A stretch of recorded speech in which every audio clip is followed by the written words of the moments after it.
네, 앞서 전해드린 것처럼 북한이 오늘 오전 10시경부터 노동당 창건 70주년을 맞아 대규모 열병식을 거행할 계획이었지만 날씨 때문에 행사를 오후로 미룬 것으로 전해지고 있습니다. 사상 최대 규모로 진행될 예정인 이번 북한 열병식에 과연 어떤 무기들이 공개되고 또 주석단에는 어떤 인물이 서게 될지 관심이 쏠리고 있는데요. 강승규 고려대 북한학과 교수, 문형철 디펜스 21플러스 기자와 함께 이야기 나눠보겠습니다. 안녕하십니까? 안녕하십니까? 네, 안녕하십니까? 네, 강 교수님, 아무래도 늦춰서라도 진행될 것 같다라는 예상이 많은데 뭔가 보여줄 걸 확실하게 보여주겠다 이렇게 풀이가 되겠죠? 그렇죠. 지금 1조 6천억 원을 들여서 준비를 했는데 그걸 연기하면은 얼마나 그게 손해가 되겠습니까? 또 해외 언론들 다 불러 모았죠. 또 해외 주요 인사들 다 와 있는데 아마 웬만한 날씨라면은 강행을 하지 않을까 저는 그렇게 보고요. 과거에 김정은이가 지금 4번째, 5번째 이제 열병식을 하고 이번에 자기가 6번째 하는 건데요. 연기를 했다거나 늦춰진 예가 없었거든요. 그래서 아마 여러 가지 예산 문제, 또 준비한 과정, 또 주민들을 어떻게 또 다시 동원하고 하겠습니까? 네. 그런 거 봤을 때 조금 좀 어렵더라도 반드시 할 것으로 보여집니다. 아무래도 오늘 행사의 가장 하이라이트가 열병식인데 뭐 날씨 때문에 지금 하지 못하고 있는 상황이고 그 밖에 또 우리가 좀 주목해서 봐야 할 관전 포인트가 또 뭐가 있을까요? 김정은 입장을 우리가 한번 볼 수가 있죠. 김정은 입장은 유은 통치를 3년을 하고요. 이제야말로 자기가 홀로 설 수 있는 어떤 독립을 해서 뭔가를 대내외에 알릴 수 있는 아주 좋은 호기라고 생각을 하고 있는 거죠. 그래서 그런 기회를 장거리 미사일 발사와 핵으로 한번 해보려고 했는데 그것이 여의치가 않고 또 중국에서도 아마 강력히 그걸 지금 막고 있는 것 같습니다. 그래서 중국의 5위 되는 류인산이가 또 왔고요. 이런 과정을 거치면서 미사일 갖고는 안 되고 이제는 남은 게 열병식이죠. 그래서 오늘 열병식이 굉장히 중요하다. 네. 김정은으로서는 홀로 서기를 할 수 있고 만약에 기회가 된다면 육성으로 연설까지 하지 않을까 하는 생각도 들어요. 과거 2012년에 한번 했죠. 네. 2011년 12월에 자기 아버지 김정일이가 죽지 않습니까?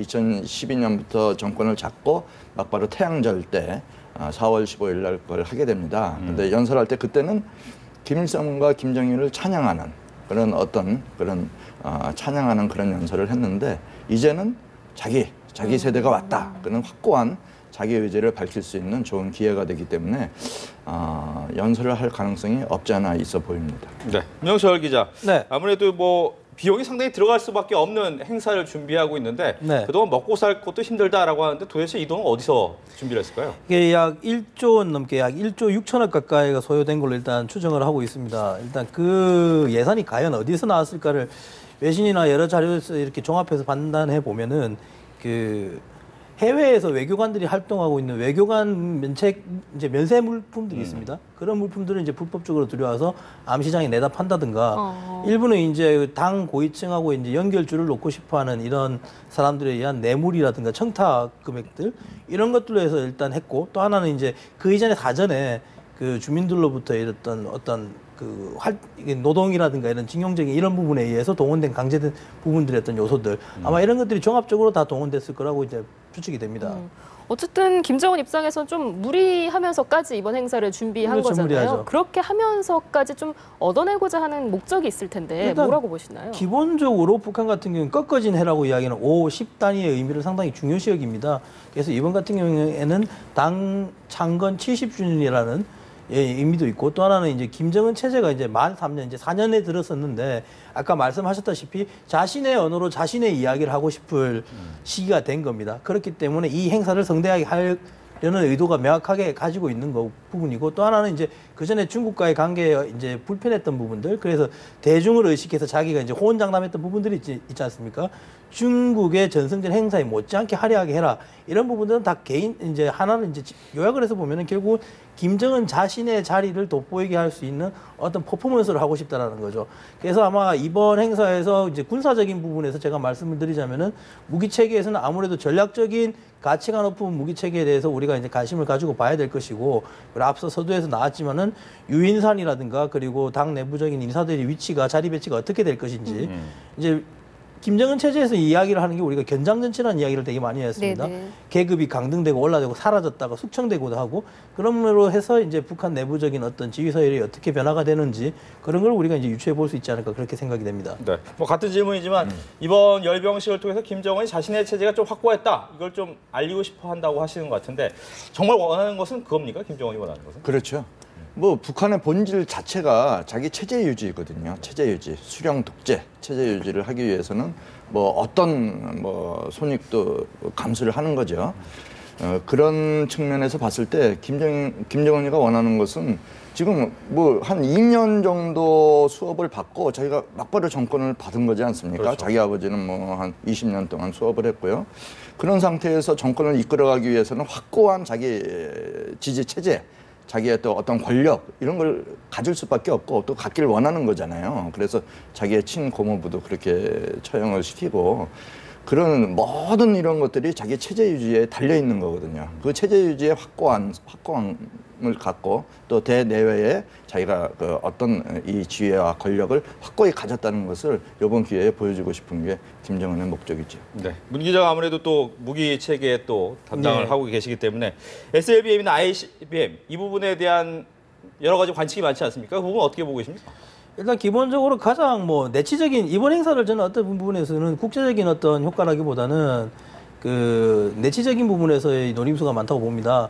김정은 자신의 위치 공고라든가 이런 것들 그리고 이미 북한 언론에서 만들어진 친애적인 지도자의 모습들을 많이 보여줬기 때문에 그렇기 위해서는 김정은 세대에서 뭔가 달라졌다 이런 부분들 좀 보여줄 부분이 있는데 실제로 특별하게 뭐 더 새로운 무기 체계가 나오지는 않을 것 같습니다만 이제 많은 언론에서 다뤄졌지만 이제 KN-08이라고 불리는 이제 대륙간 탄도미사일 ICBM 이제 사거리가 12,000km까지 되는데 이제 이 KN-08이라든가 아니면 이제 중거리 미사일로 불리는 이제 무사님 미사일이라든가 이런 거를 이제 기본적으로 이제 열병식 가장 핵심되는 이제 무기 체계로 내보일 거고 그 외로는 이제 SLBM에 대한 이야기가 많이 나오고 있는데 SLBM 같은 경우에는 뭐 지금 현재 이제 외신의 언론에서 분석하고 있는 건 동해축선상에서 그 시험을 하지 않겠느냐 사출 발사를. 근데 요것도 지금은 약간은 의문이 되는 부분이 동해상의 어떤 그 배들의 통제라든가 이런 것들이 전혀 관측이 안 되고 있기 때문에 과연 가능할지에 대해서는 좀 의문이 듭니다. 하지만은 그 SLBM 자체의 어떤 견본이라든가 이런 것들을 견인 차량에 싣고 견인하는 형식이라고 해서라도 아마 그거를 공개하지 않겠느냐 그렇게 일단 예측이 됩니다. 그 과거에 좀 기억을 되돌려 보면 2013년에 핵배낭 같은 거 예, 메고 예. 나오기도 했잖아요. 혹시 오늘 열병식에도 이런 게 나올 가능성이 있을까요? 충분히 있죠. 그 2013년도 그 핵을 이렇게 예. 앞에 배낭을 앞에 놓고 이제 핵 그 그림을 막 그리지 그렸었죠. 않았습니까? 예. 그것 때문에 얼마나 또 우리가 해외에서 다 관심을 갖고 우리도 긴장을 하고 했는데요. 이제 그러한 뜻은 뭐냐면 자신들의 핵을 소형화할 수 있다. 그런 네. 걸 보여주는 거거든요. 실제적으로 또 핵실험은 3번이나 했기 때문에 우리가 그러한 부분을 또 간과할 수 있는 입장도 아니고요. 지금 뭐 무인화, 지능화, 경량화 시켜가지고 핵을 소형화시킨다는데 아마 요번에도 지금 말씀하신 대로 뭐 여러 가지 미사일, 뭐 SLBM이라든지 뭐 ICBM 이런 데에다가 핵을 그림을 찍는다거나 이렇게 하면은 그것이 다 뭐 핵무기가 되지 않습니까? 그래서 아마 뭐 특별한 지금 말씀하신 대로 특별한 무기가 나오지 않는다면은 네. 또 다른 어떤 핵 퍼포먼스를 하지 않겠는가 이렇게 보여집니다. 근데 지금 그 중국의 권력 서열 5위라고 하는 네. 류인산 상무위원이 가 있고 분명히 주석단에 설 텐데 네. 류인산 앞에서 그렇게 핵을 과시하는 게 북한 입장에서 도움이 될까요? 제가 보기에는 지금 장거리 미사일 발사를 하지 않았잖아요. 예, 예. 또 그거에 이어서 4차 핵실험도 일단 보류가 된 거지 않습니까? 그 정도 보류를 했고 열병식에서는 한번 핵은 보여줄 수 있는 거지 않겠는가. 뭐 열병식을 하면서 무기 체계를 보여주면서 이러한 핵의 소량화, 경량화를 보여줄 수 있는 거기 때문에 아마 그 정도는 류인산 앞에서 아마 할 수 있지 않겠는가 그렇게 생각이 듭니다. 네. 여기서 관련 리포트를 좀 봐야 될 것 같습니다. 북한의 김정은 제1위원장이 노동당 창건 70주년 기념행사에 참석하기 위해 평양을 방문한 류인산 중국 공산당 정치국 상무위원과 회동을 했습니다.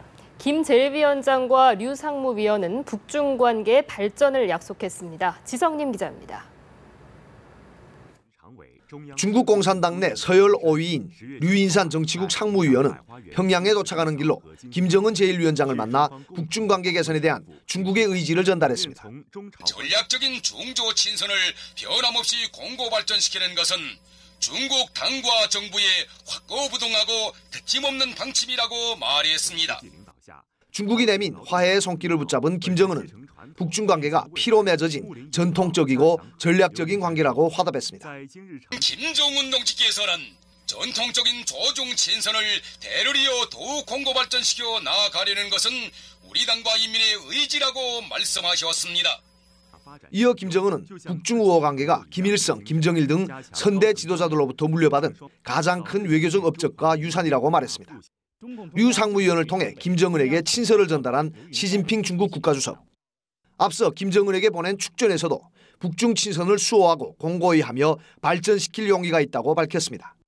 특히 시 주석은 축전에서 김일성, 김정일, 김정은 3대 김씨의 이름을 모두 언급하며 김정은이 선대 지도자의 유훈을 받들어 경제 발전과 인민생활 향상에서 적극적인 진전을 이룩했다고 치켜세웠습니다. 이를 두고 일각에서는 시 주석이 사실상 북한의 3대 세습을 인정한 것 아니냐는 분석도 나오고 있습니다. 노동당 창건 70주년을 맞아 류인산 상무위원이 방북하면서 그동안 꽁꽁 얼어붙었던 북중 관계가 해빙 국면을 맞았습니다. 연합뉴스TV 지성림입니다. 중국 시진핑 국가주석이 북한을 방문한 류인산 상무위원을 통해 북중 관계의 새로운 미래를 열어가자는 메시지를 내놨습니다. 특히 북한 김정은 국방위원회 제1위원장의 방중 초청을 시사해 주목됩니다. 정영빈 기자가 보도합니다. 중국 류인산 상무위원은 김정은 제1위원장과 만난 자리에서 시진핑 주석이 보낸 보따리를 풀어놨습니다. 가장 주목되는 것은 중국 공산당과 북한 노동당 고위층의 왕래를 강화하자고 밝힌 점입니다. 양국은 마오쩌둥 김일성 시대부터 최고 지도자를 포함한 고위급 인사들의 상호 방문 전통을 대내외에 과시해왔습니다. 이 때문에 시 주석의 메시지는 김정은 제1위원장을 향한 방중 초청으로 해석됩니다. 나아가 김정은이 방중할 경우 시 주석 자신이 적절한 시기에 직접 북한을 찾을 수 있다는 의미로도 볼 수 있습니다. 김정은이 집권 이후 단 한 차례도 중국을 방문하지 못한 점을 감안하면 사실상 시 주석이 김 제1위원장을 지도자로 인정하겠다는 뜻을 내비친 겁니다. 시 주석이 북한에 보낸 축전에서 김일성과 김정일, 김정은 3대 김씨를 언급하며 3대 세습을 인정한 점도 이런 관측에 힘을 싣고 있습니다. 김 제1위원장도 시 주석 메시지에 적극 화답했습니다. 동의하는 김정은 동지께서는 조중 관계는 단순한 이웃과의 관계가 아니라 피로써 맺어진 친선의 전통에 뿌리를 둔 전략적 관계로 되어왔다고 하시면서 시진핑 주석이 적극적으로 북중 관계 개선에 나선 것은 결국 난관에 봉착한 북핵 문제 해결을 위한 것이란 분석이 나옵니다. 김정은을 지도자로 인정해 한반도 상황을 안정적으로 관리하기 위한 목적이 있다는 겁니다. 류인산의 방북을 계기로 북중 관계는 물론 북핵 문제도 전기를 받게 될지 주목됩니다. 연합뉴스TV 정영균입니다. 네, 대담 계속해서 이어가 보겠습니다. 강 교수님, 앞서 리포트에도 나왔지만 류인산이 북한을 방문을 했습니다. 한 2, 3년간 상당히 북중 관계는 안 좋았는데 이제 좀 풀려가는 겁니까? 글쎄, 제가 보기에는 시진핑 주석하고 오바마하고 만나지 않았습니까? 예. 만나서 아마 모종의 오바마가 강력히 요구를 한 것 같아요. 북한을 잘 관리해라. 그래야지 우리가 신형 대국주의를 하면서 같이 공동으로 갈 수 있지 않겠는가. 아마 그런 강력한 메시지를 받고 시진핑 쪽에서 이제 북한에 좀 뭔가 또 메시지를 전하고 말이죠.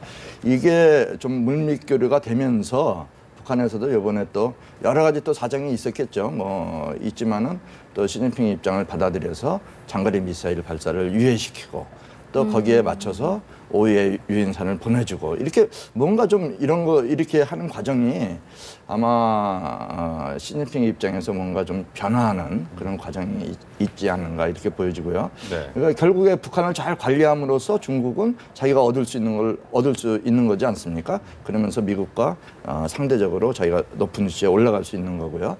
이제 그런 걸 봤을 때 앞으로 김정은이가 또 중국을 방문할 수 있을 것 같기도 하고요. 만약에 그렇다면은 그게 연말이 될 수 있느냐 아니면 내년 초가 될 수 있느냐 또 이렇게 볼 수가 있는 거고 또 시진핑도 또 북한을 방문할 수 있는 거고요. 그래서 앞으로 중국과 그 북한의 변화는 상당히 미묘하게 발전이 될 것이다. 근데 단기적으로 볼 때는 일단 화해 분위기를 타면서 잘 지낼 것이다. 이렇게 보여집니다. 또 16일 날 저희가 또 우리 대통령이 또 미국에 가서 또 정상회담을 하지 않습니까? 예. 그때까지도 뭐 특별한 그런 건 없을 것 같아요. 16일까지도 없고 또 지나서 20일부터 26일까지 우리 이산가족 상봉 그것도 북한 입장에서 만약에 그 사이에 어떤 변화를 일으키게 되면 시진핑 입장은 어떻게 되겠습니까? 지금 5위까지 보내고 이런 상황인데 그래서 그것도 잘 지날 것 같고요. 그럼 그렇게 되면 연말까지 요 시기가 예.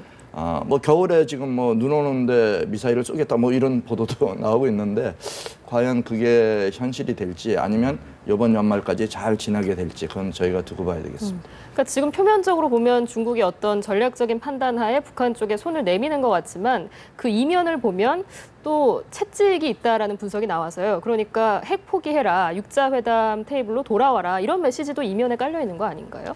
그렇죠. 이번에 류인선이 와서 예. 어저께 면담을 하면서 분명히 또 얘기를 했어요. 예. 남조선이 육자회담을 원하면 도와줄 용의가 있다. 같이 육자회담을 개최하도록 도움을 주겠다. 이런 얘기를 했거든요. 근데 그 육자회담을 하라고 그것이 어느 정도 북한에 압력이 될지는 모르는 거죠.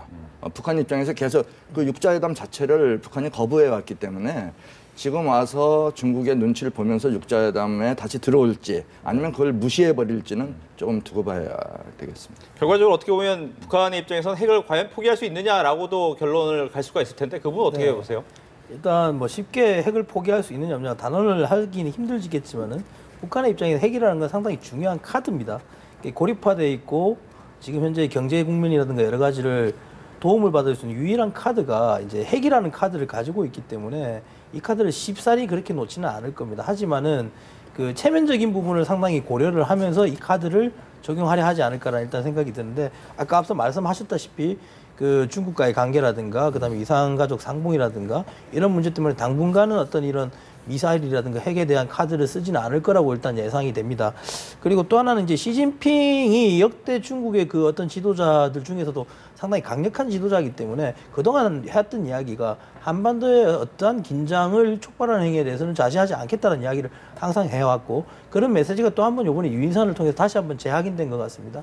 아마 그런 관계에서 김정은도 아마 이에 어느 정도 수긍하는 모습을 한동안은 보이지 않을까. 하지만은 이제 그 과정에서 자기들이 원하는 어떤 경제적인 협력이라든가 이런 것들이 이루어지지 않았을 때 그 대외 명분을 가지고 도발의 카드로 쓸 가능성이 높지 않겠나 그렇게 판단이 됩니다. 알겠습니다. 오늘 그 기념 행사의 또 하나의 관전 포인트가 주석단 배열이거든요. 오늘 행사가 아무래도 당 창건 기념 행사니까 군부 인사들보다는 당 관련 인사들이 더 전면에 나서는 걸까요? 어떻게 예상하십니까?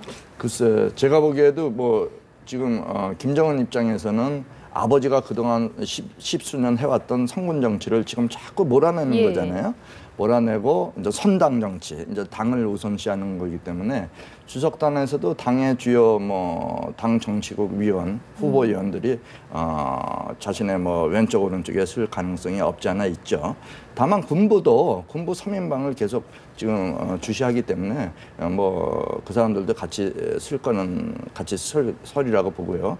다만 이제 외교 사절들을 자기 오른쪽에 세우고 또 왼쪽에 자기 이제 당, 군, 정 아마 이렇게 세울 가능성이 많겠다 이렇게 예상을 해볼 수 있는데 거기 이제 우리 류인산 중국의 5위 상무위원을 어느 자리에 세울 것인가 그것도 하나의 큰 관심이 되는데요.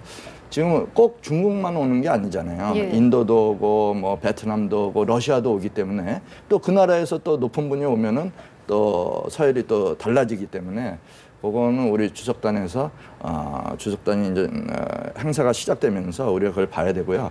또 하나 또 재밌는 거는 주석단의 그런 배열이라든지 이런 것들을 과연 누가 관리하느냐 그런 것도 또 얘기들이 많이 나오더라고요. 그래서 소위 우리가 얘기하는 그 여동생 김여정이가 그런 걸 좀 하지 않겠는가. 지금 선전선동부 부부장인데 뭐 서기실 실장 역할도 하고 있기 때문에 그런 걸 관리하면서 그런 부분은 자기 오빠 김정은과 상의를 해서 그런 주석단의 자리 배치를 할 것이다. 이렇게 예상이 되고 있습니다. 네, 끝으로 같은 질문 짧게 답을 해주십시오. 어떻게 보면 이번 기념 행사를 통해서 남북관계가 앞으로 어떻게 발전될 것인가, 아니면 어떻게 변할 것인가라는 부분입니다. 먼저 문 기자께서 얘기해 주시죠. 예, 특별히 이번 열변식으로 해서 남북 관계가 어떻게 바뀔 거다라고 생각하는 부분은 제가 봤을 때는 좀 힘들지 않겠나.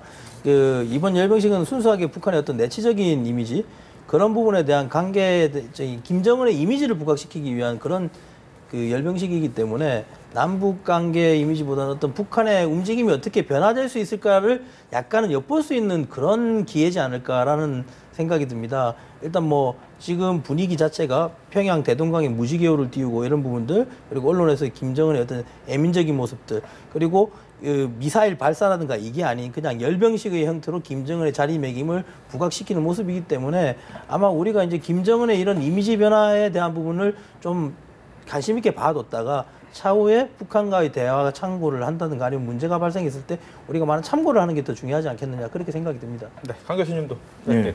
뭐 어제 김정은이가 분명히 그렇게 얘기를 한 것 같아요. 류인선하고 만나서도 남북 관계의 어떤 진전을 한번 노력을 해보겠다. 아마 그런 식의 발언을 비슷하게 한 것 같은데요. 지금 김정은 입장에서 8.25 고위급 접촉을 했고요.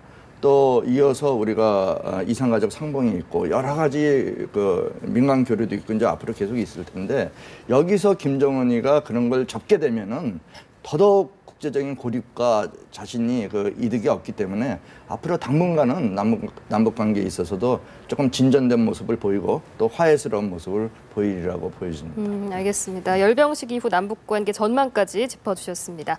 지금까지 강승규 고려대 북한학과 교수, 문형철 디펜스 21플러스 기자였습니다. 고맙습니다. 네, 감사합니다.